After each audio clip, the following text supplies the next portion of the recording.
बहुत समय पहले की बात है।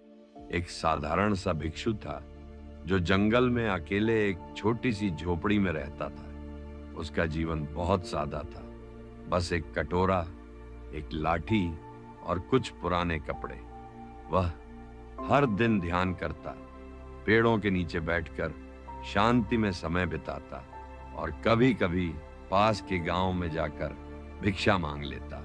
एक दिन जब वह जंगल में घूम रहा था, उसे एक पेड़ की जड़ों के पास कुछ चमकता हुआ दिखाई दिया। उसने पास जाकर देखा तो वो एक छोटी सी सोने की मूर्ति थी।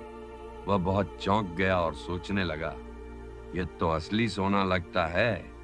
अगर मैं इसे बेच दूं तो मुझे कभी भी भिक्षा मांगने की जरूरत नहीं पड़ेगी। मैं आराम से रह सकता हूं। उसने मूर्ति को उठाया और अपने झोले में रख लिया। लेकिन जब वह वापस अपनी झोपड़ी में पहुंचा तो ध्यान लगाने की कोशिश की, मगर मन बेचैन था। बार बार उसकी नजर उस झोले की ओर जा रही थी जिसमें मूर्ति रखी थी। रात को भी वह ठीक से सो नहीं पाया। बार बार डर लगने लगा, कोई मूर्ति चुरा न ले। अगर किसी को पता चल गया तो क्या होगा। कुछ दिन ऐसे ही बीत गए। अब उसके चेहरे की शांति खत्म हो चुकी थी। ध्यान भी टूटने लगा और मन में सिर्फ मूर्ति की चिंता रहती। एक दिन वहां से भगवान बुद्ध गुजर रहे थे। भिक्षु बहुत खुश हुआ कि अब उन्हें अपने मन की परेशानी बताने का मौका मिलेगा। उसने बुद्ध को सब कुछ बताया। भगवान, मुझे एक सोने की मूर्ति मिली है। पहले मुझे लगा कि यह मेरे लिए बहुत फायदेमंद होगी, लेकिन अब मैं बहुत परेशान हूं। ध्यान नहीं लगता, रात को नींद नहीं आती। बुद्ध मुस्कुराए और बोले, बिल्कुल सही कह रहे हो।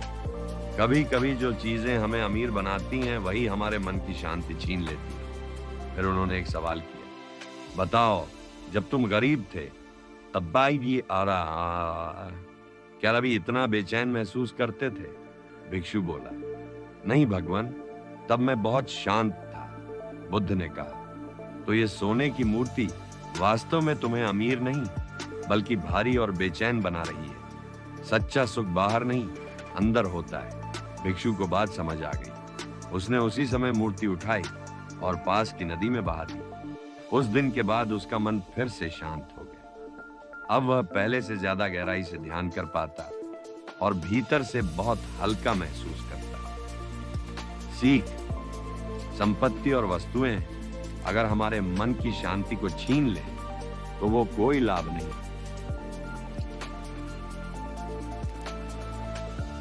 सच्ची खुशी और सच्चा धन त्याग और संतोष में है।